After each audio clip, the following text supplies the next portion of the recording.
So I've started having this issue here. At first I thought it may have been due to my cool air induction just pulling in way too much heat due to a design that I'm not real impressed with. It doesn't really keep the hot air from getting in around the filter.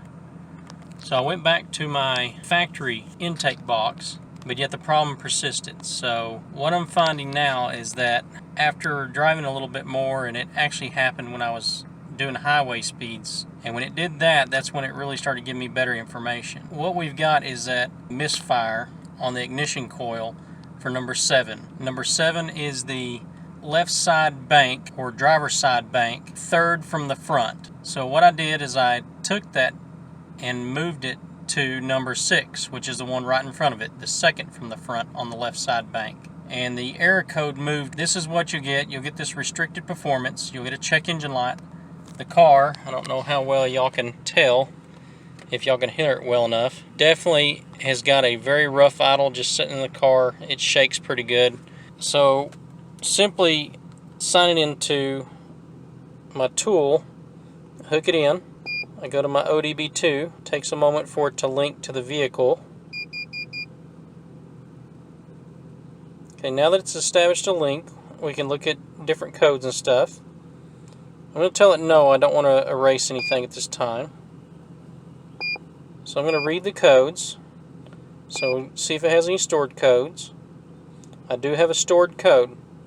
Cylinder 6, like I said, I moved it from 7 because I was getting a P0307.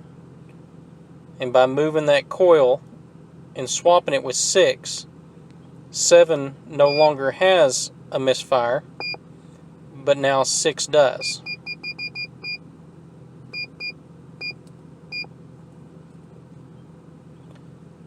So as I said, going down the road, you'll get this P1314 because it's seen enough misfires that it really wants you to know that you need to back off and get the car repaired before you damage your catalytic converters. So we're also going to look at our pending. Once again, we have the P0306, which is a cylinder 6 misfire. And we also see an injector circuit, IDM codes detected. That there, I think, is residual to what's going on. I won't know that for sure until I get the ignition coil straightened out and see if I start having any problems. Now, just sitting here, the car has gone back to a better idle, and it seems to be straightened out. Just sitting here, it's done this. I haven't done anything, haven't cleared any codes. So that definitely makes me think we've got a coil going bad. It's probably just got some damage with inside, and the heat is just causing it to expand and contract and work correctly sometimes and fail other times. So we also see this, the ignition coil, primary, secondary circuit. Once again, I believe this is all just secondary to the actual ignition coil being bad. And then you have a P1000. I would have to look at the manual to see exactly what that is. I don't know that one off the top of my head. So as I said, engine running rough, particularly when I see this is after it's been warmed up. I can drive to work, it'll be just fine. It'll set for about 4 hours till lunchtime. I drive it home, it does just fine. And then it's when I go to leave from home for lunch and I go back to work. When the engine's good and hot, I'll start it up and it'll start idling rough and run very poorly from that point on.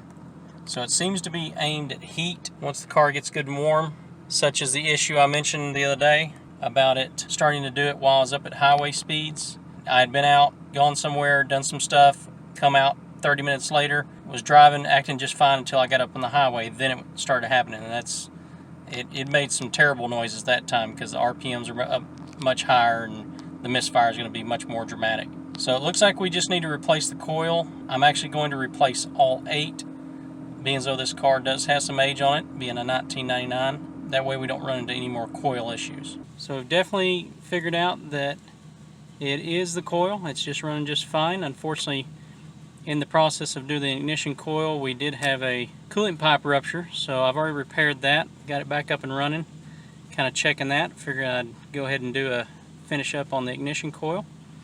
So as you see, we're back to normal operating temperature. The engine's nice and warm. We're going to shut it off. I'm going to wait a few minutes here. So we're going to fire it back up, and it should run smooth.